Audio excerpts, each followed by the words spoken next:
Aš manau, kad sužaidėm labai geras rungtynės. Manau, kad dominavom visur ir visas 90 minučių turėjom labai daug progų įmušti įvartį ir tos progos buvo tikrai gerus.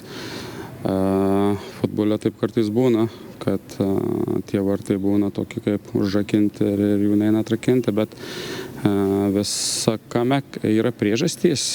Tikriausiai kažkur nedadirbam, kažkur to vieno žingsnio trūksta, vieno smūgio trūksta, tai labai gaila, bet šiandieną vėl lygiosios ir dažniausiai po tokių rungtynių skauda labiausiai iš tikrųjų, kada tikrai esi vertas laimėti ir to nepavyksta padaryti. Tai tokios ir mintys.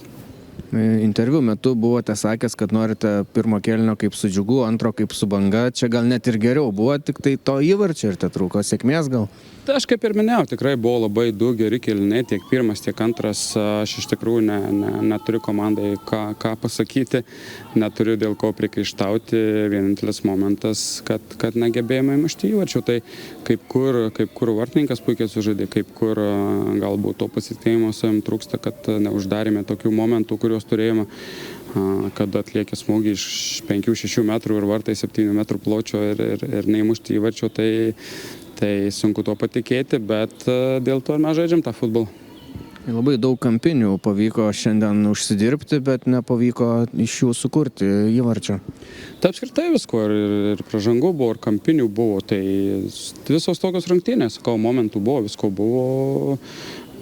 Reikia mušti žaidimo, tai nereikės po to laukti kampinių. Tai toks visos rungtynės buvo geros, trūko įvarčių.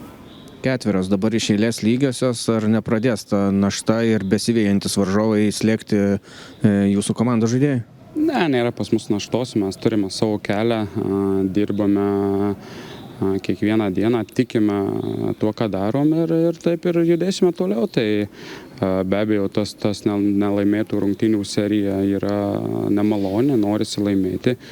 Tikimės tai padaryti kuo greičiau kitam ture.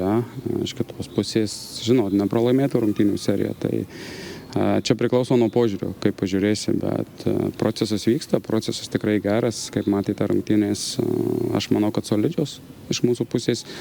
Reikia tikėtis, kad taip toliau bus. Ant suolelio buvo grįžęs Gratas Sirgedas, bet nebuvo Fiodoro Černycho. Kokia situacija su šiais žaidėjais? Turim truputį ligų, turim truputį traumų, jos tokios kaip ir mikro yra, bet Gratas, jeigu būtų reikėję, labai tikrai būtų išėjęs į aikštę, o su Černycho truputį ilgiau užtruks.